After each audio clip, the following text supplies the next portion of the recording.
Jondo. Jean Doe. I don't think I've ever heard that name before. So I like that it was a really simple story.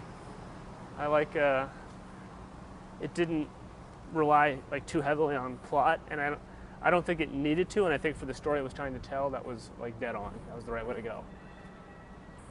So this is a movie about a guy that he has a stroke. Is that correct? He's paralyzed everywhere except for his eyes, but it's a stroke that does it. Yeah, he's just driving in the countryside one day in his new car with his son. They're going to go get some food, and he suffers this paralyzing stroke. And he wakes up 3 weeks later, and he's in a hospital bed, and he doesn't know what's going on. And there's a really optimistic doctor who tells him, "Oh, don't worry, you'll start moving in no time." Mm-hmm. And soon they find out, like, he is completely paralyzed other than his left eye. And it's interesting because he's not just, it's a true story, but he's not just some dude. He was an editor of, I think, French Elle magazine. Right. So like he was a really, magazine, right? yeah, he was a really rich and powerful guy to begin with. Mm-hmm. Had it just been about some factory worker in Michigan, like, probably wouldn't have ever been made. All the people in his life seem to be just very beautiful people, and his entire life is based on appearance, and suddenly that, more than anything else, is taken away from him.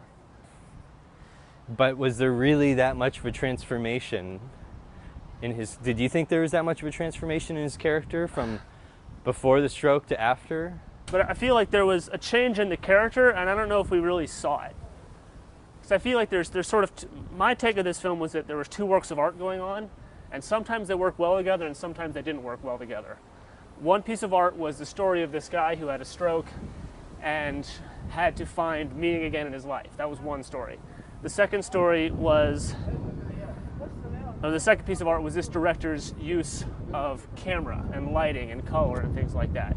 Sometimes those two things worked really well together, other times they didn't. And I sort of felt like that was one of the places where they didn't, in that I didn't see the transformation. Maybe it was there, but it didn't feel like it was conveyed to me. It felt like it was being hidden behind a lot of really beautiful shots, but shots that were distracting towards elements like that. He's clearly a very visual director. Mm-hmm. Apparently he's a painter in real life. Okay, that totally makes sense. Yeah, and his previous two movies were about painters. Mm-hmm. So clearly this guy is just a very visual director, kind of like Stanley Kubrick or something. Like, sure, yeah. Probably not much of an actor's director. We don't even see what he looks like until he sees what he looks like in the reflection, which is an amazing touch. Yeah. Because it shocks you just as much as it shocks him. Uh-huh. Because you see his face and it's very contorted from everything, and yeah. We are seeing what he's seeing, and it's long, it's monotonous, mm-hmm. It's repetitive, right. It's frustrating, and I think an audience should have to feel that sometimes. I mean, it's for a very effective purpose. Yeah, I think if you're going to have a film like this and have it not be gimmicky, you have to, because this film, the story lends itself well to that. It lends itself well to sort of spectacle cinema of like, hey, this film's about a guy that's paralyzed everywhere except his eye. The only way you could, I think, do it justice is to force the audience to feel that, and not just the kind of fun, interesting parts of it, like the very unpleasant parts of it. Yeah. It's a film where not a lot happens, and that can be very tiring for a person. But I think, like we talked about before, given the subject matter, that's what you want. That's what he would experience. I mean, if you imagine trying to watch TV, even good TV, for 12 hours on a Sunday, like that's all you can do. You don't get to switch the channel. You don't get to even look at the TV guide. It's monotonous. It's hell. Yeah. It should be slow. Yeah. Going into his mind, we're seeing flashbacks, yeah. We're seeing fantasies, we're seeing dreams.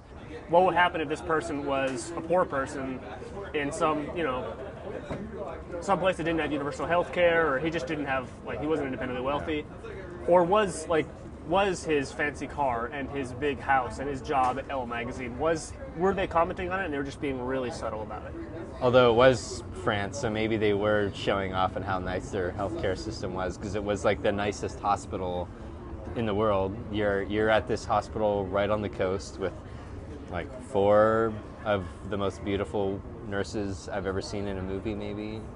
Yeah. That was one of my first thoughts, was like, this guy is super loaded, like, Yeah. but I'm trying not to care about stuff like that in movies, because sometimes the most interesting stories are about people that have a lot of means, you know, and that's just some of the best stories are. Some of the best stories about poor people, some about rich people. Like, Yeah. That was one of the first thoughts I have, and I was able to easily like get rid of that and think more about his character, which still was not that likable. He was still a jerk to his wife. Sure. Yeah. And rude to his friends. Well, go ahead. It's interesting because we've talked about this with like the films of Wes Anderson, and the idea has come up that like just because a person is like independently wealthy or even like ridiculously wealthy, like wealthy to the point of ridicule, which is I think what a lot of characters in Wes Anderson films are, like that can work or it can't work. And I think in Wes Anderson's film, I think there's a strong demarcation, and where it doesn't work, I've become completely uninterested in his films, and where it does work, I'm fascinated by them. So, I mean, he is likable in some scenes, especially the parts of levity where there is a little bit of humor. Like, he's laughing at himself a couple of times in the film. Like, his character does lighten up. But yeah, there still are moments where he isn't that likable, and there are moments where they try to make him likable and he's not that likable. And it's interesting to note that the filmmaker actually switched roles between the mother of his children and his mistress. Right. These ideas of like adapting a story, especially a true story, and like, are there ethics involved? Like, you know, surely you have to change some things for a film adaptation. Like, there are reasons for it, but Yeah. But at what point does it become like unethical to really change something to make a good movie? I think the idea of the wife and the mistress role being switched would have been much more interesting. Because the story that we saw was a story that we've seen before. And it's not a bad story, but the idea that love is complicated, that to me is the more interesting themes to deal with. Me personally, I would recommend this movie for people who like visual film. It's directed by a painter. It's very evident that it is. It's a beautifully shot film. For fans of POV shots and immersing the audience into a character, like, it doesn't get much better than this. I still think this is a film that if you've ever thought about seeing it, definitely see it in the theater. There's no better way to experience this film than on the big screen.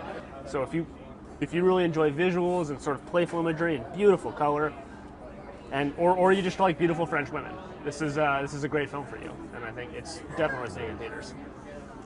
Cheers to that. Cheers.